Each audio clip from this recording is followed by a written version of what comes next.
सिद्धेश्वरा आचार्याजिन शासनोन्नति करा पूज्या उपाध्यायका श्री सिद्धांत सुपाठका मुनिवरा रत्नत्रयाराधका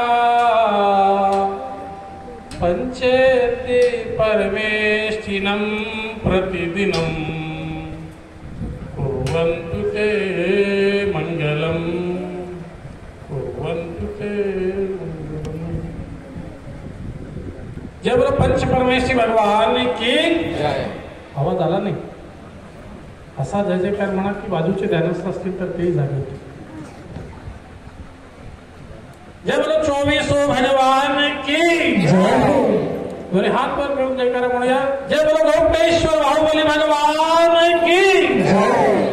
जय बोलो परम पूज्य चारित्र चक्रवर्ती आचार्य श्री शांती सागर जी महाराज की जय। जय बोलो परम पूज्य गुरुदेव समंत भट्ट जी महाराज की जय। जय बोलो परम पूज्य आचार्य श्री सिद्धांत चक्रवर्ती विद्यानंद जी महाराज की जय। परम पूज्य आचार्य श्री साक्षात विराजमान चंद्रप्रभ सागर जी महाराज की जय। समस्त मुनि संघ की जय। जैन धर्म की जय। विश्व धर्म की जय। विश्व धर्म की जय हो हा नारा त्याने दिला ते परम पूज्य माझे परम गुरु आचार्य श्री विद्यानंद जी यांच्याबद्दल थोडक्यात मी सांगण्याचा प्रयत्न करतो, कारण आपल्याला महाराजांनाही ऐकायचं आहे, वेळ फार झालेला आहे। सुरू करण्यापूर्वी एक महत्त्वाची गोष्ट सांगतो। आपल्या या संस्थेचे अध्यक्ष श्री अरविंदरावजी जोशी, त्यांचे पिता श्री रावजी सखारामजी जोशी होते। त्यांनी आचार्य श्री शांतीसागर महाराजांची अनेक यात्रा घडवली आणि शिखरजीची यात्रा महत्त्वपूर्ण त्यांच्या आई वडिलांनी मिळून घडवली। अशा त्या एका महान विभूतींचे ते सुपुत्र। आणि विशेष म्हणजे महाराज की अरविंदजी जेव्हा त्यांच्या मातेच्या पोटात होते तेव्हा दैवयोगाने त्यांच्या पिताश्रींचा मृत्यू झाला आणि अखंडपणे 31 वर्ष सेवा केल्यानंतर त्या मातेला दुःख झालं आणि पिताश्रींच्या गमनानंतर त्यांचा जन्म झाला। आणि जन्म झाल्यानंतर त्यावेळी परमपूज्य आचार्य श्री शांतीसागर महाराज कुंथलगिरी येथे विराजमान होते आणि त्यांना घेऊन गेले की माता की आता नामकरण म्हणजे किती मोठा उत्साह असतो आईला का, पण जिचे पती देवलोकी गमन झालेलं आहे असं त्या मातेला पण गुरूंवर श्रद्धा होती म्हणून त्यांनी महाराजांसमोर घेऊन गेले आणि त्यांच्या समोर ठेवलं त्यांनी। महाराज हा धर्मासाठीच वाहण्यासाठीच हा पुत्र माझा आहे, त्याचं मी नाव ठेवलेलं नाहीये, तुम्ही नाव ठेवा। आणि आचार्य शांतीसागर महाराजांनी पिंची फिरवली आणि अरविंद हे नामकरण केलं।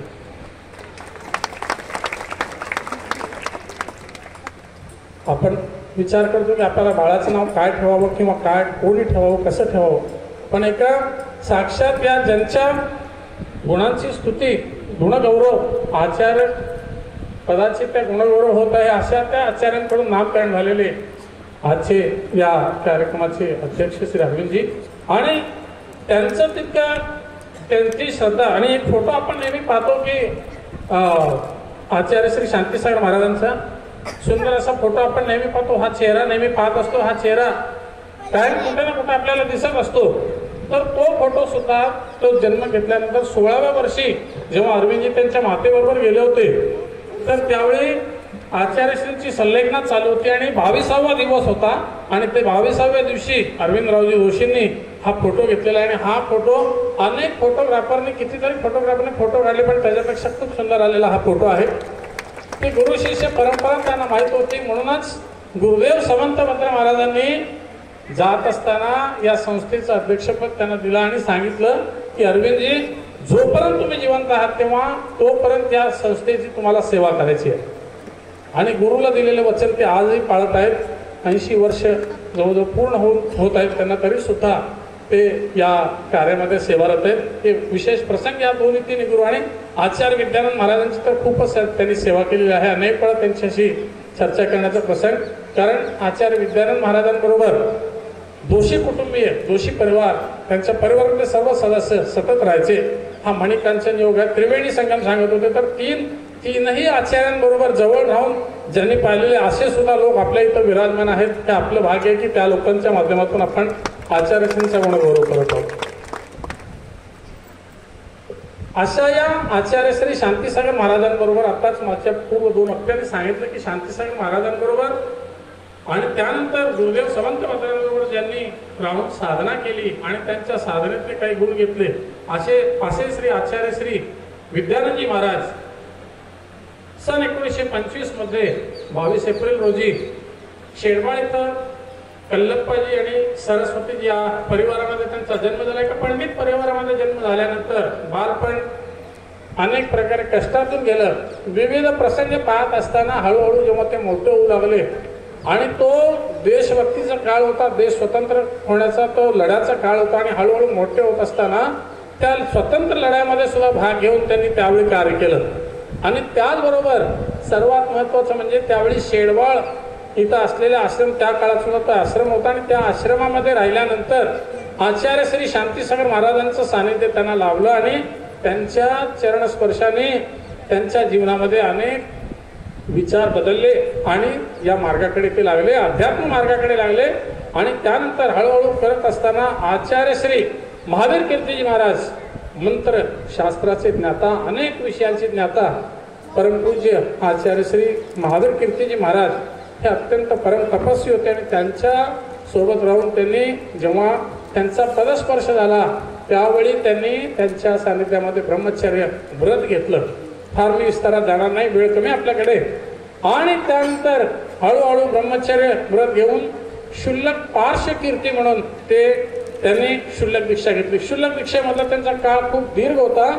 खूप महत्वाचं असं कार्य केलं. आचार्य श्री विद्यानंद महाराजांचे अनेक पैलू आहेत.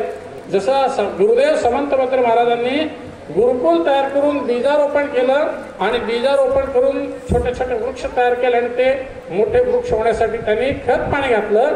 त्याप्रमाणे परमपूज्य आचार्य श्री विद्यानंद महाराजांनी फक्त महाराष्ट्रातच नव्हे तर कर्नाटक, महाराष्ट्र, मध्य प्रदेश, उत्तर प्रदेश, गुजरात, राजस्थान, दिल्ली अशा अनेक ठिकाणी जैन धर्माची केंद्र उभा केली. विद्यापीठामध्ये जैन दर्शन विभाग, प्राकृत विभाग असं ते स्थापन केलं. तर ते स्थापन करत असताना कारण परमपूज्य आचार्य श्री विद्यानंदजी महाराज जे होते भाषेचे अत्यंत ज्ञाता होते, अभ्यासक होते. त्यांना 9 भाषा येत होत्या, विविध अशा मराठी, हिंदी, इंग्रजी, कन्नड, संस्कृत, प्राकृत, तुळू भाषा सुद्धा जी दक्षिणेत बोलली जाते ती तुळू भाषा सुद्धा त्यांना येत होती.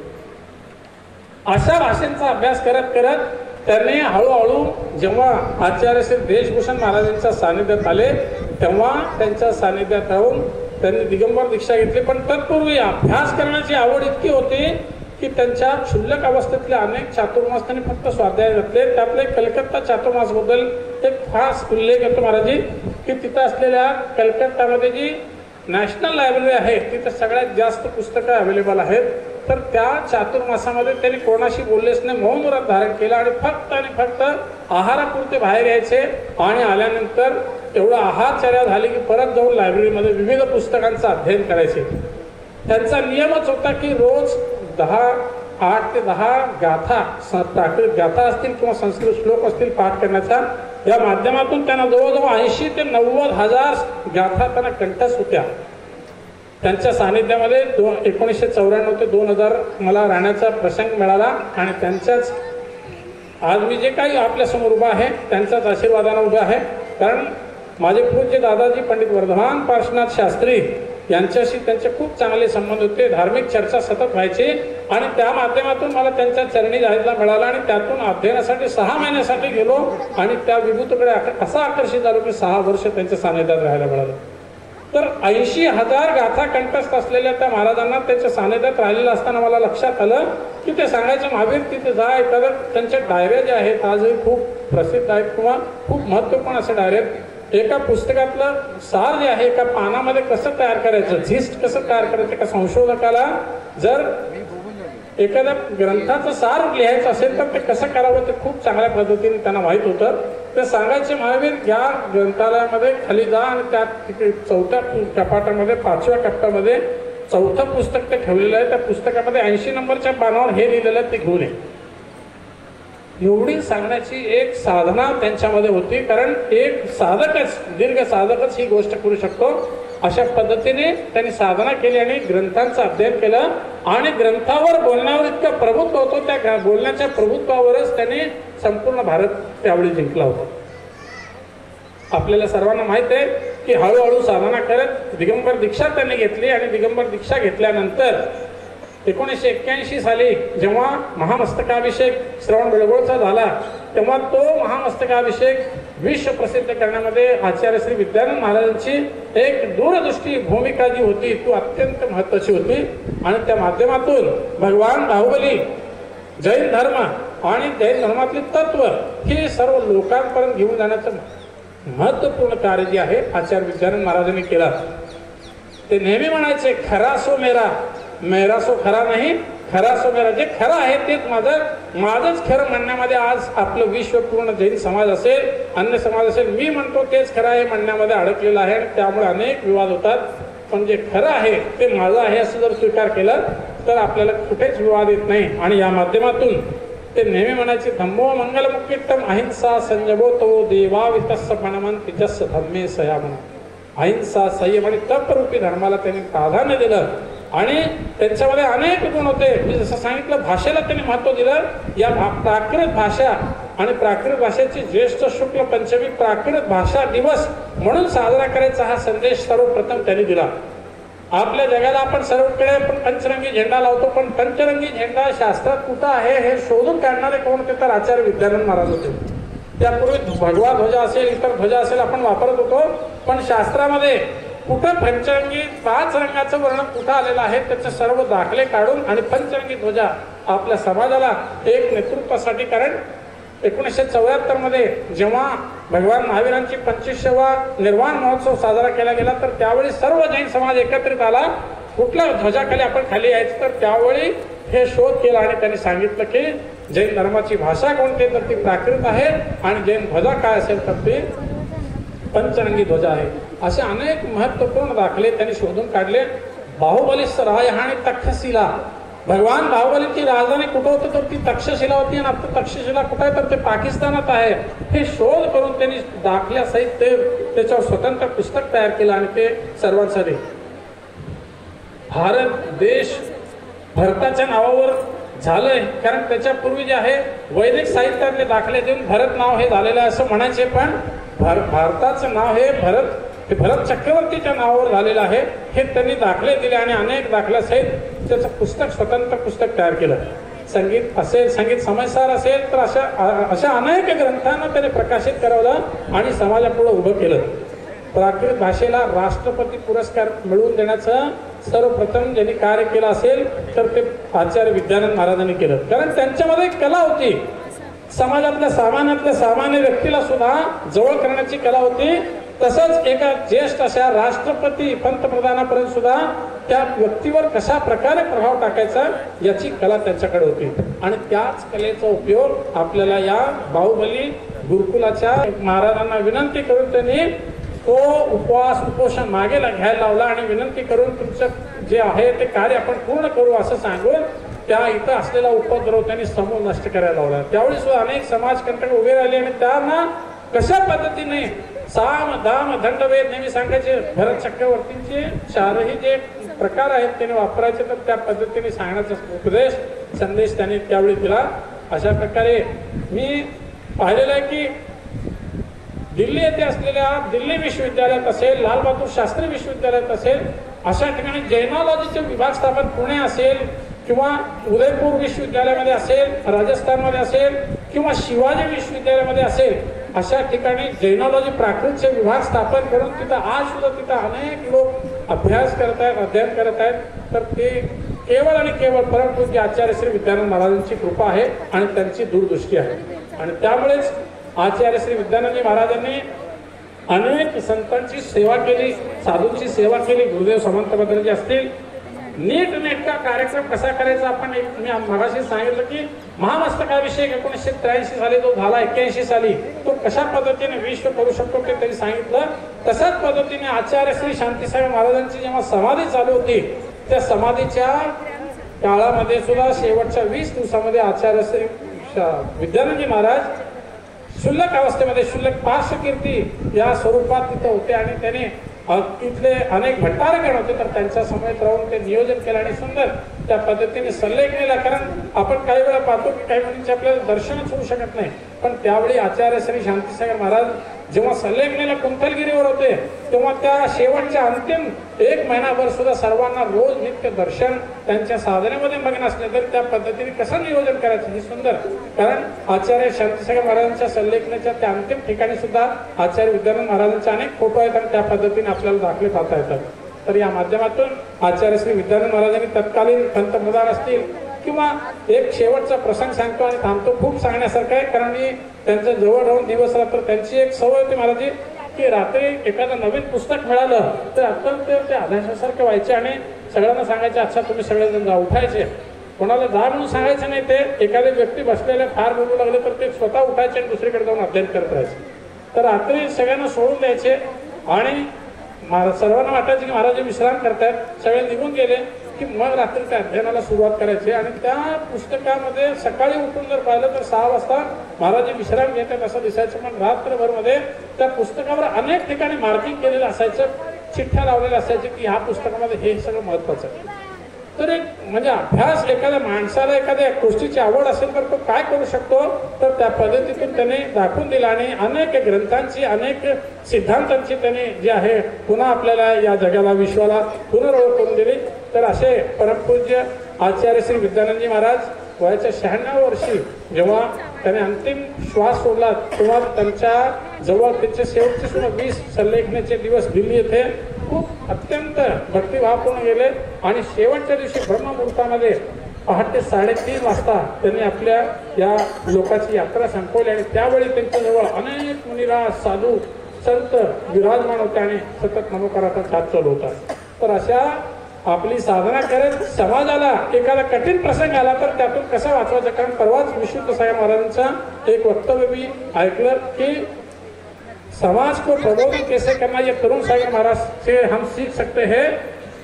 अंतरात्मा की साधना कैसी होनी चाहिए ये आचार्य विद्यासागर महाराज जी से सीख सकते हैं और इन दोनों का मिलाप कैसे करना चाहिए ये आचार्य विद्यानंद जी से हम सीख सकते हैं. असं अत्यंत महत्वपूर्ण असं वक्तव्य त्यांच्याबद्दल दिलं. आचार्य श्री विद्यानंदजी महाराज आज आपल्यामध्ये नसले तरी त्यांच्या माध्यमातून जसं गुरुकुल प्रणालीचे प्रणेते ते होते आचार्य समंत बद्रीजी महाराज, त्याचप्रमाणे आचार्य विद्यानंदजी महाराजांनी आपल्या साधनेच्या वैभवातून अनेक जी गोष्टी दिल्या आणि अनेक समाजाला जी दिशा दिली की त्या माध्यमातून संकटकाळी आपण कशा पद्धतीने, कारण ते नेहमी म्हणायचे हा अहिंसा परमो धर्म हा आपला जरी नारा असला तरी त्याबरोबर आपण क्षत्रिय कुळातले आहोत हे आपण कधी विसरून चालायचं नाही. आपल्या समाजावर जर कधी संकट आलं तर त्यासाठी आपल्यालाच उभा राहावं लागेल. जैन समाजाला अल्पसंख्याकाचा दर्जा मिळवून देण्यासाठी आचार्य विद्यानंद महाराजांनी किंवा एक प्रसंग असा आला होता की ज्यावेळी पिंची तुम्हाला हातात बाळगता येणार नाही मोर पिसावर बंदी आणण्यात आली होती आणि तो ऍक्ट पास झाला होता. अशा वेळी आचार्य विद्यानंद महाराजांनी सगळे दाखले दिले आणि सर्वात महत्वाचा शेवटचा दाखला दिला की जे तुम्ही तयार करत आहात तुमच्या कृष्णाच्या मस्तकावर सुद्धा मोराचा पीस आहे, जर तुम्ही बंद केला तर कृष्णाला सुद्धा तुम्ही उभा करू शकणार नाही. असे दाखले देऊन कोर्टात स्टँड केला आणि त्या पद्धतीने मोर पंखावर आलेली बंदी त्यांनी थांबवली. म्हणजे एक चाणाक्ष बुद्धी कशी असली पाहिजे, एखाद्या व्यक्तीला या ठिकाणी त्याला जर उत्तर द्यायचं असेल तर कशा पद्धतीने दिलं पाहिजे हे अत्यंत चाणाक्ष बुद्धी अशी त्यांच्याकडे होती. तर अशा परमपूज्य आचार्य श्री विद्यानंदजी महाराज त्यांच्या विद्येचा आनंद घेत त्यांनी अंतिम यात्रा पूर्ण केली. अशा त्या प्राकृत भवनमध्ये ऑल पूर्ण भारतामध्ये अनेक भवन निर्माण झाली भाषेची, पण प्राकृत भवन फक्त सर्वात प्रथम आचार्य श्री विद्यानंदजींनी स्थापन केले. त्याच ठिकाणी अध्ययन करत करत त्यांनी यात्रा पूर्ण केली. अशा विद्यानंद महाराजांच्या सांगण्यामध्ये राहून मला सुद्धा अध्ययन करण्याची ही संधी मिळाली आणि त्या माध्यमातूनच आज ही धर्मसेवा घडत आहे. आणि त्या निमित्ताने या गुरुकुलाने तिथं या गुरुकुलामध्ये सुद्धा त्यांनी तो पुतळा बसवताना जो महत्वाचा जो भूमिका निभावली त्या निमित्ताने या ठिकाणी येऊन परत एकदा बोलण्याचा मला अत्यंत सुवर्ण अवसर प्राप्त झाला. तर त्यासाठी मी परमपूज्य आचार्यश्रींच्या चरणी नतमस्तक होत आहे आणि समस्त समिती ज्यांनी मला या निमित्ताने बोलण्याची संधी उपलब्ध करून दिली त्यांनाही खूप खूप धन्यवाद देतो. जय बोलो आचार्य श्री विद्यानंद जी महाराज की